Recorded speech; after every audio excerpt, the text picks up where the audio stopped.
दोस्तों, हमारा मकसद जीवन में सफलता प्राप्त करना अवश्य होना चाहिए, परंतु दूसरों को असफल करने का लक्ष्य कभी ना बनाएं। हेलो एवरीवन, कैसे हैं आप? आपका स्वागत है आपके अपने ही यूट्यूब चैनल पर, जिसका नाम है इंग्लिश बाई छवि सर।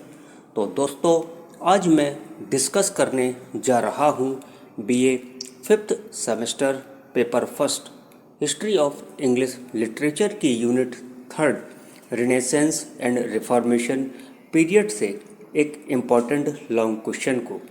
तो दोस्तों, आइए अब आपका ज़्यादा समय न लेते हुए चलते हैं, स्टार्ट करते हैं आपके इम्पॉर्टेंट लॉन्ग क्वेश्चन को।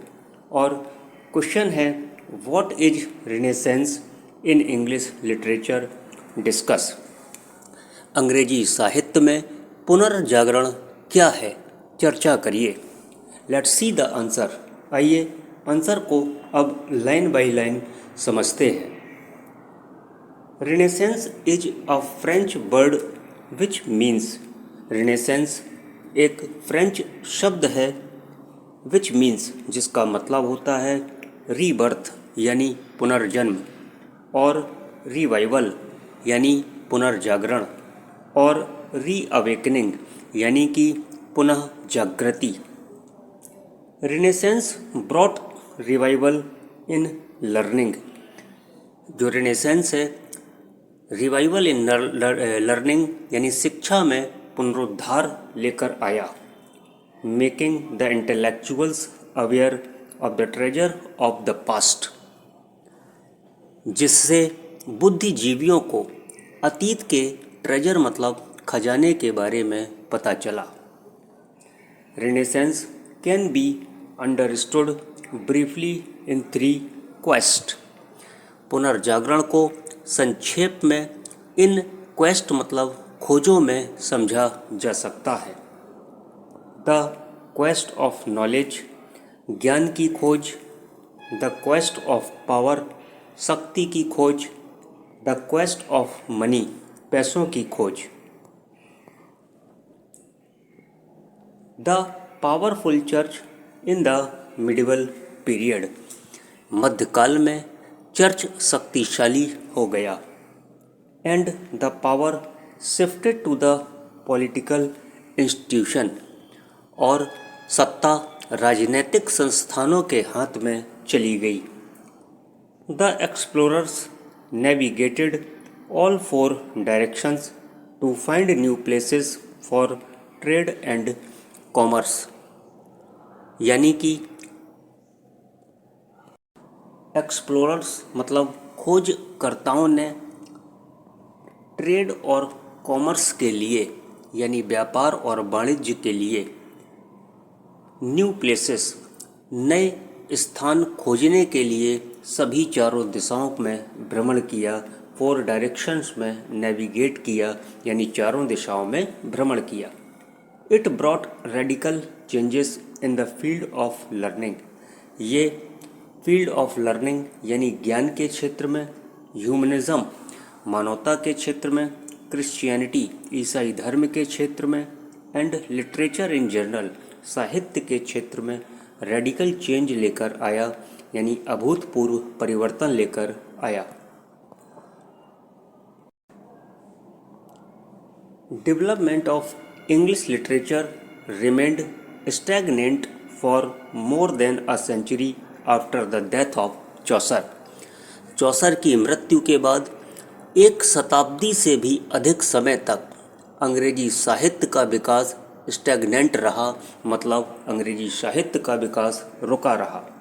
The rain of Henry 6, Henry 6 के शासनकाल को वॉज मार्क्ड चिन्हित किया गया था as the barren age in the history of English literature, यानी हिस्ट्री ऑफ इंग्लिश लिटरेचर में बैरन एज के नाम से मार्क्ड किया गया था, यानी बंजर युग के नाम से चिन्हित किया गया था।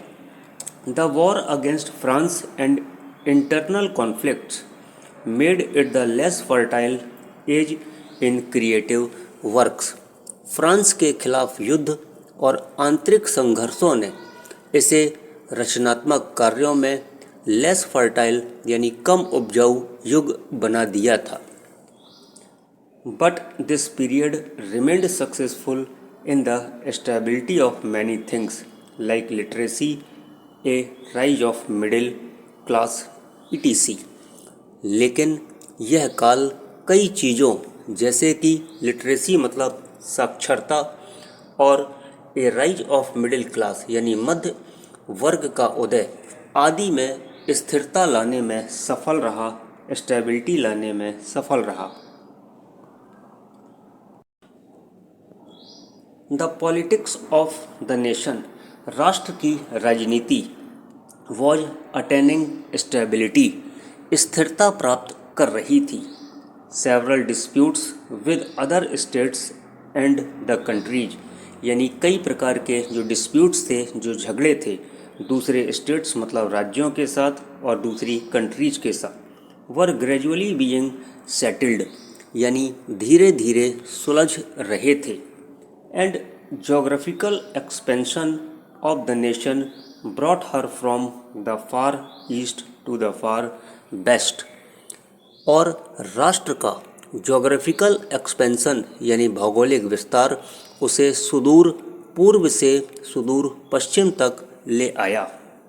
बोथ पॉलिटिकल सेटलमेंट्स यानी दोनों यानी राजनीति समाधान और एक्सपेंशन यानी विस्तार, हेल्प्ड इन्होंने सहायता करी, द नेशन राष्ट्र की सहायता करी, गैदर मटेरियल को इकट्ठा करने के लिए, for the development of literature साहित्य के विकास के लिए।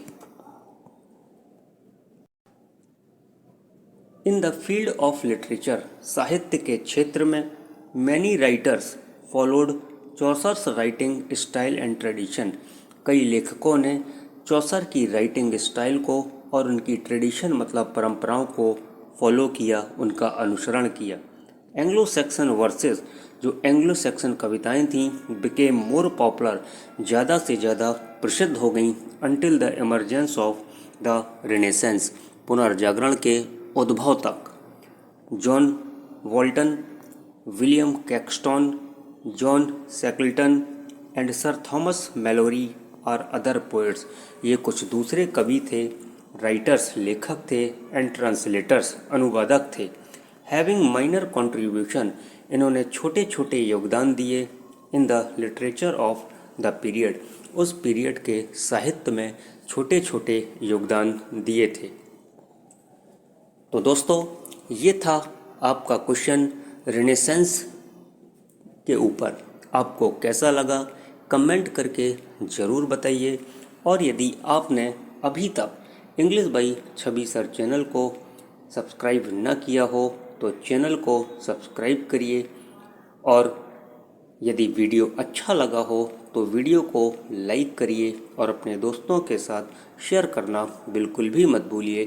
Thank you for watching.